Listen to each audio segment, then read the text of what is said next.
Welcome back. We got another great show for you. Bitcoin a bubble? That's what mainstream media says. And here we go. We are now creeping into just hours left if you're a U.S. resident and being able to get XRP off of Coinbase before the trading halt begins. I know I did. And I'll tell you right now, Gary Gensler has officially been named by the Biden administration to become the head of the SEC. And Brad Garlinghouse, recent comments on that official nomination, you're going to want to know what he said. Let's get into this. This is Digital Perspectives with Brad Kimes. Subscribe for new content notifications. Now, here's Brad Kimes. Come on in. Welcome back to the show. You can follow me on Twitter at BackupBradley above at the top of the screen and everything that we're talking about here. Let's start right here from CoinDesk. Authorities in Iran have reportedly seized tens of thousands of Bitcoin mining machines claimed to have been illegally using subsidized electricity. Uh-oh, Lucy, you got some splaining to do.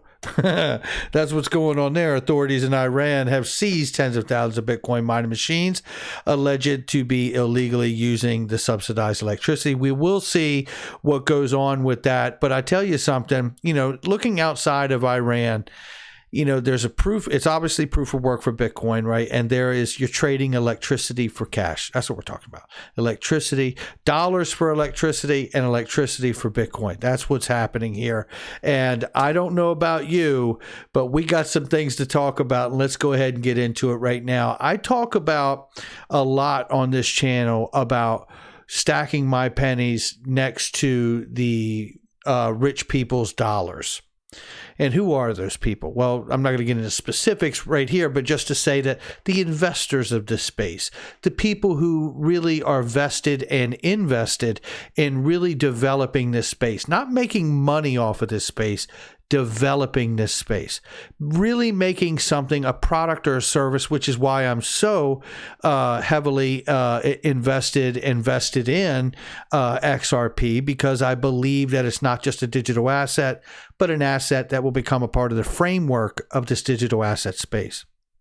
Now, with that being said, I think we have a beautiful opportunity today to show you exactly how to distinguish between what the narrative they're selling versus the narrative of what they're doing, right?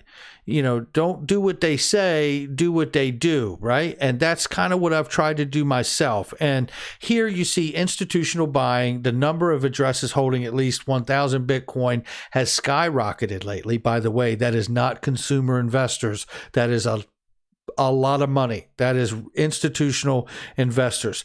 The growth from January to December last year was 6.7, and the growth from December until today is 7.2. You can see it's steady on the rise is the point, and it's institutional money. However, Big Skinny just sent me this late today, and guess what this is? Bitcoin bubble bursting. He said this was on the news network. Now, he has to send it to me because I'm going into 8 years of not having cable television, and I love that I don't have it. But this is remarkable because this is what we talk about so often on this channel, is that this, and by the way, this to a degree is what they call talking your book. When you're an investor and you have the power to drive something down, or drive people out of it, the price goes down, and then you can go in and buy a lot of it. When you do it by way of the media in this way, it is not technically illegal to do this. They call it talking your book.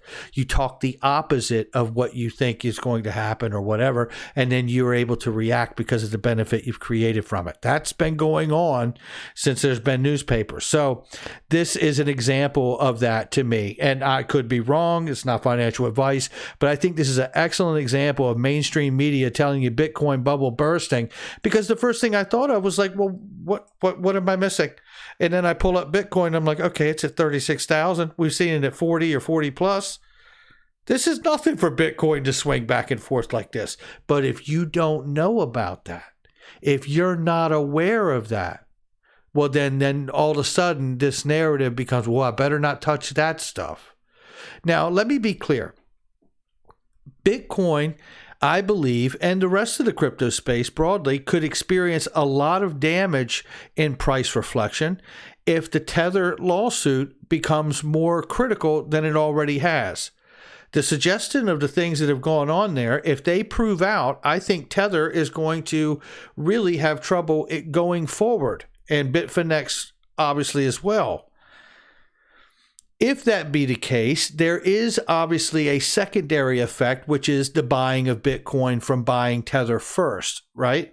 And then we have to understand that if that does, in fact, become a point of contention for helping to move the price, because Tether would, let's say, get decimated. You know, if you're not aware, by the way, Tether and Bitfinex are being sued for $1.4 trillion, with a T, trillion dollars, because of the things that are claimed in the lawsuit, which basically one of them is that they've been acting as a Ponzi scheme in the manner that they hold reserves. We will see if that pans out.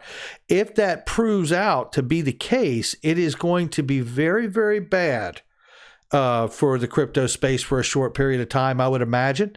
And I would also think that this may be an opportunity to introduce in a more broad aspect, let's say the USDC coin, right? The Pax coin, which we know have been heavily regulated and work closely with the regulators. So we'll see where that goes. And I think it would open the door for that public-private relationship to facilitate a digital dollar until such time that the Fed feels like they want to release one themselves. So that's my 2 cents on it. Do I think that Bitcoin could go down? Yeah, but I don't think, if you understand the situation, that it's necessarily a bubble bursting so much as that they're really just cleaning up the space.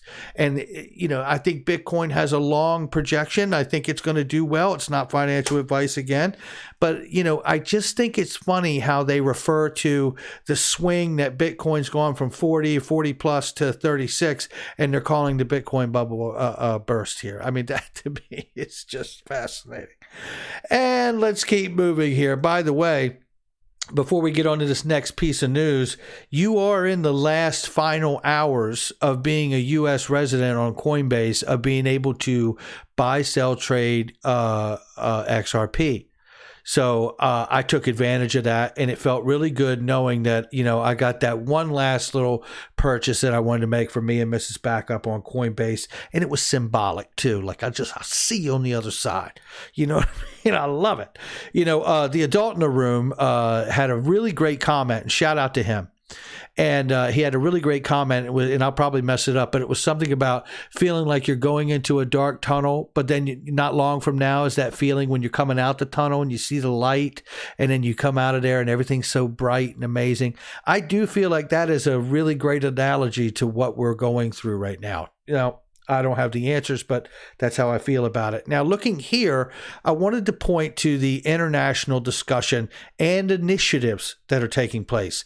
This comes from James Rule XRP. G20 2021, economic recovery will be through digital revolution. Did you hear what the G20 just said?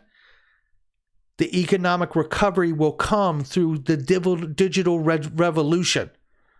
Now, I just want to highlight here what he highlighted in the caption below here. Lastly, in the G20 document, it says here, digitalization is the main driver of the economic recovery, will also be the main focus of 2 symposiums taking place in January. The first is Monday the 25th on digital transformation, and the second on finance and digitalization, scheduled on Tuesday the 26th. That, to me, is exciting.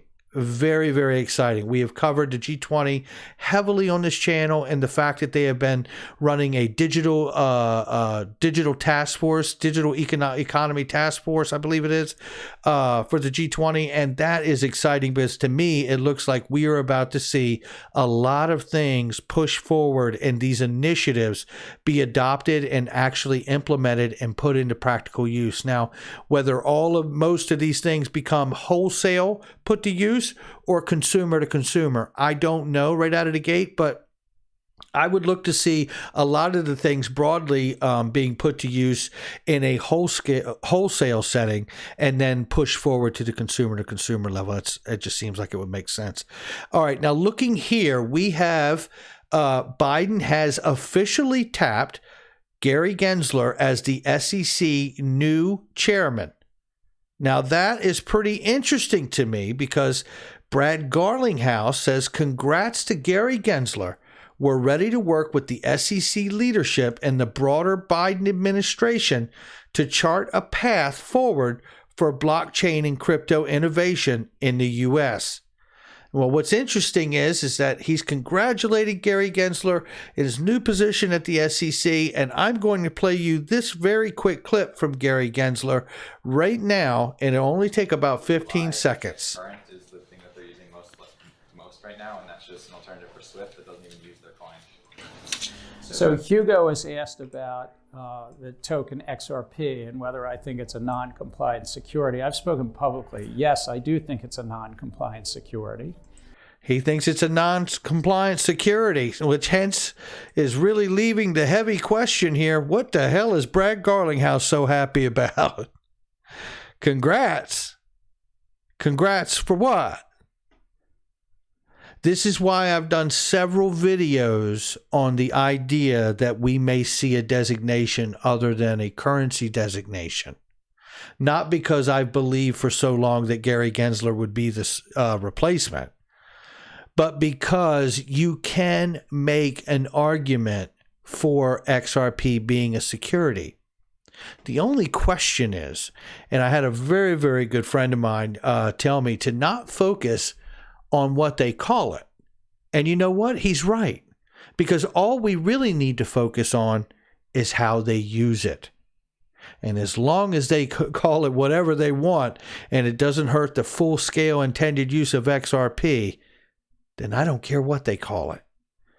Because you can call me rich, and I'm going to like that. And I'll tell you something else, too. The other interesting thing to note on this before we part today is simply this. The rest of the world broadly already sees XRP as a currency. So the reality is I don't see what advantage it would be for the United States to call it whatever they do and harm the intended use of XRP.